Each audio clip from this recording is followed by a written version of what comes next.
All right, everyone. We've had a number of questions on clocking with the stranger danger. So it is a little bit complicated if you don't have a reference. So we're going to put this up here for a reference. So the stranger danger has a myriad of parts, and so if you take it all apart, you're going to have this top part with the button section. Then you're going to have a shield. Now this shield, the shields, you can tell them apart by the locking ring that's in there. And so this shield is going to fit up here like this. You're going to have about a rib and a half between this shield and the button assembly. Okay. After that, you're going to have this assembly, which if you take that fully apart, you're going to have this section, another shield, and then your J-lock. Now this is very similar to this shield here on the bottom section. The difference, again, is the location of the locking ring. This one is up towards the curved part of the shield. This one is not.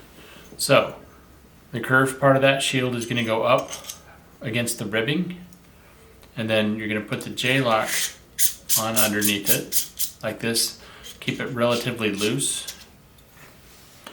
And there's your upper chassis, or hilt, sorry.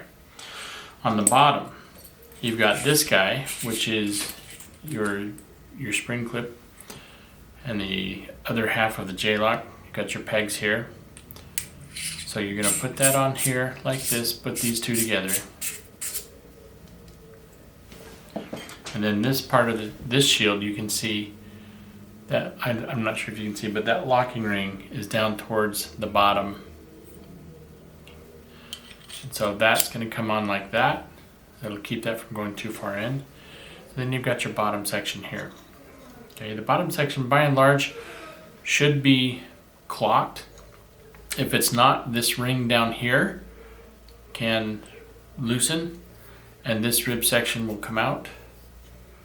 But this can be kind of a pain. So if you don't have to do that, I recommend not messing with the bottom. All right, so how do we get this clocked back the way it's supposed to be? Well, we're going to start from the top down. Okay, so we're going to start up here with this section. We're going to put this shield on here, and then we're going to take this section. This should be a part. We're doing this section by section. So we'll have that.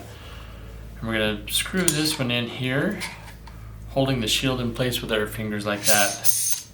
Screw that in nice and snug. Okay, so that section is locked where it should be. And we're just going to work our way down. So this one should be about right there. We're going to line up this channel and these lines with the button. And we're going to come on, screw on the J-lock. Make sure that's aligned. Hold it in place and try to get that nice and snug. There's your top section. And then with the bottom section, we're going to do the same thing. We're going to lock this in so that it's oriented properly. And we're going to take this shield, line it up here.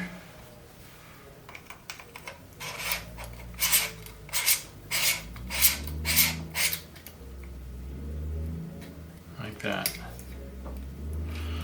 Now this one, it looks like the bottom section is not aligned, so we'll take this off, this bottom section here, and you can see in here we're going to have to take the button out because we've got two holes on this bottom disc that we can use to take it off. So I'll put pressure on the plunger with my finger, take this guy off.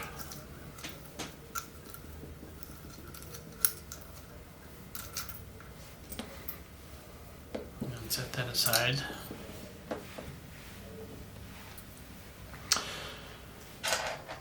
Now if this is not loose and you need to loosen it up, you can take a couple of hex keys or hex wrenches. That's the way I do it. And stick them in these two holes here. And just give that a little twist so that this part unscrews. You can see that here. And this last section, we're going to put this on and screw that in snug.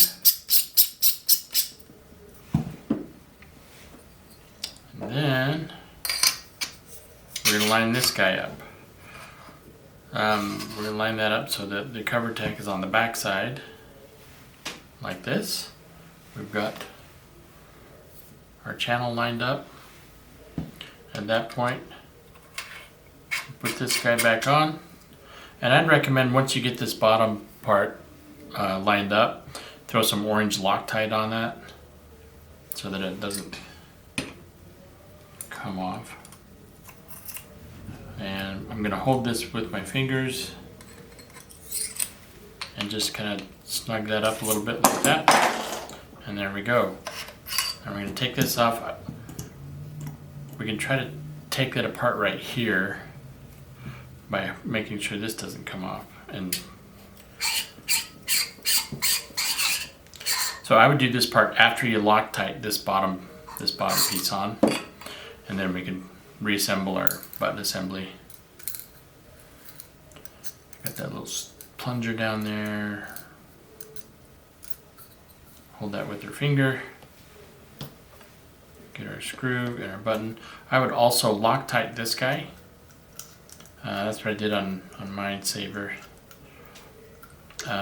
We want a little bit of travel on the button. Now you can screw it in too hard to where there's no travel on the button. So monitor that with your finger. You want maybe 1 millimeter is all we need with the chassis that we've designed. And you want that to stay snug. And then you can reassemble the bottom part like this, and there we go.